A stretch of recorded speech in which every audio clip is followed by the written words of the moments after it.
继金陵野之后，又一个侯耀文徒弟示好郭德纲，可能为了剧场效果，会打一些我们认为的叫擦边球。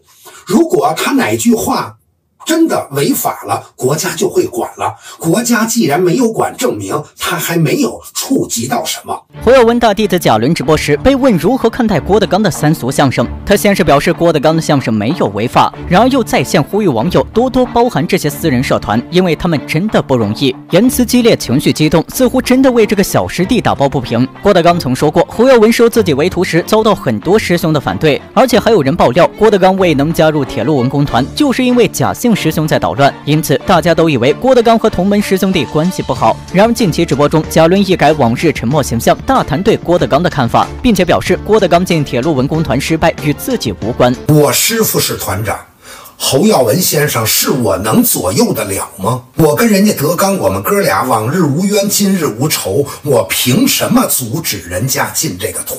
您觉得我这样人的格局能这么低吗？虽然说贾伦这番发言成功让自己洗刷冤屈，但也暴露了他们看不起郭德纲的态度。当初郭德纲被主流围攻的时候，如果他们能站出来帮助一下，那么结果或许大不相同。如今郭德纲闯出名堂了，大家就争相澄清谣言攀关系。另外，关于禁止观众搭茬的问题，贾伦也在直播间表示，话是他说的，但有一个前提，那就是不主张给年轻演员搭茬。面对观众的搭茬，经验丰富的演员能应付过去，但对于一些年轻演员来说，很可能造成严重的舞台事故，而且观众随意搭茬和跑火也会影响节目的效果。我再问您，您花10块钱买的票，我也花10块钱买的票，您干嘛就张嘴说话呀？就是。那我呢？我花钱，你尊重我吗？人不能够太自私，朋友。懂吗？其实仔细想想，贾伦的话也没有错，不知道大家怎么认为的呢？侯耀文徒弟今昔对比，有人臭名远扬，有人称其相声界半壁江山。第一位陈涵柏，陈涵柏曾是一名非常优秀的相声演员，深受侯耀文看重。可是出名之后，陈涵柏就开始疯狂的接广告代言，甚至明知是假冒伪劣产品，他还伙同商家一起欺骗消费者。据统计，2年时间里，陈涵柏共代言了包括医疗保健、饲料等在内的80多个代言。不仅如此，陈涵柏还一口气认了6个干爹。其中最小的施正杰仅差4岁。师傅总不能所有的东西都会吧？你还想学怎么办呢？你可以来拜个干爹，你要拜了干爹，你就有资本跟人学了。对。但是我们这还有一个行规，说你拜了干爹，你就得当真爹那么养着，就得管他，你就得管他，不管是怎么的养老送终。你都得管。第2位齐志，在郭德纲还为生计发愁的时候，齐志便已名声大噪，多次登上春晚。然而后来随着他和大兵列学，就逐渐消失在人们视野中。第3位常宽，二哥拜侯耀文先生，那其实就是你跟郭德纲是一个师傅啊，我得叫他师哥。你别看啊，他比我小，但是他比我早哦。我就说我想学相声，你猜他怎么说的？他怎么说？你真想学？有一个条件。把吉他给我教会了。2005年，常宽拜在侯耀文门下后，就开始从歌手转行说相声，但是没坚持多久，他就开始进军娱乐圈，出演了不少影视作品。后来不知什么原因，他就逐渐消失在了人们视线中。第4位郭小小，双枪李向阳扮演者郭振清的孙子，因郭振清的关系成为侯耀文徒弟。后来因为侯耀文遗产争夺案饱受争议，接到法院的电话的时候，是在天津到北京的高速上。他说：“您好，西城区法院。”我总认为手机来电话就是现在好多手机不经常什么保险呀、什么推销这个那个的，固话，我很少接。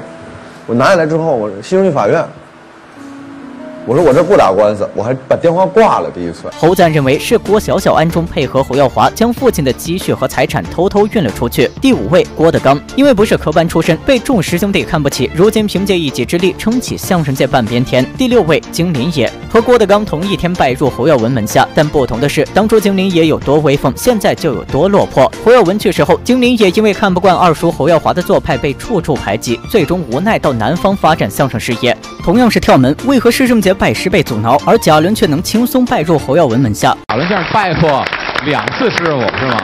我到陈州去演出，然后赵先生因为肝癌去世了。去世我那年才17岁。后来我父亲就说：“你这么小，不能没有人教你。说你还想跟谁学？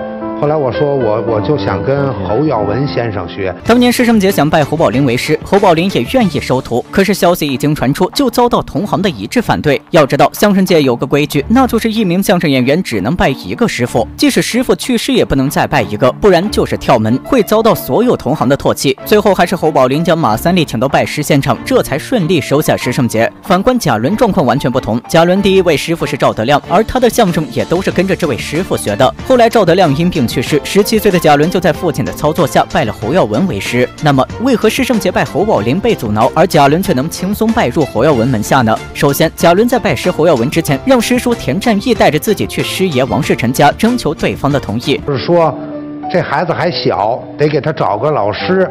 但是不是咱们这一家里头人教他了？说那教谁了？说交给岳文了。说那没问题。说岳文教他，我放心。